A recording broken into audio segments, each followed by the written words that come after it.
ইরানের রাজনৈতিক ইতিহাসের একটি যুগের অবসান।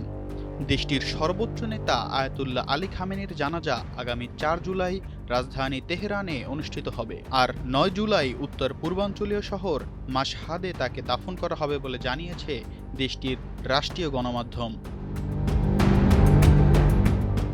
গত ফেব্রুয়ারিতে ইরানকে লক্ষ্য করে চালানো হামলায় খামেনি নিহত হন বলে দাবি করেছে যুক্তরাষ্ট্র ও ইসরায়েল। ওয়াশিংটন ও তেল আবিবের ভাষ্য, ইসলামিক প্রজাতন্ত্রের নেতৃত্বকে দুর্বল করার সামরিক অভিযানের অংশ হিসেবেই ওই হামলা চালানো হয়েছিল।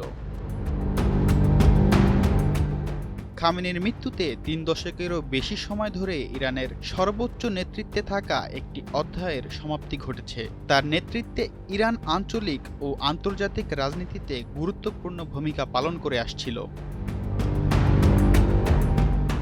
এদিকে খামেনির উত্তরসূরি হিসেবে তার ছেলে মুজতবা খামেনিকে সর্বোচ্চ নেতা হিসেবে মনোনীত করা হয়েছে। ফলে নতুন নেতৃত্বের অধীনে ইরানের অভ্যন্তরীণ ও বৈদেশিক নীতিতে কী ধরনের পরিবর্তন আসে সেদিকেই এখন নজর আন্তর্জাতিক মহলের।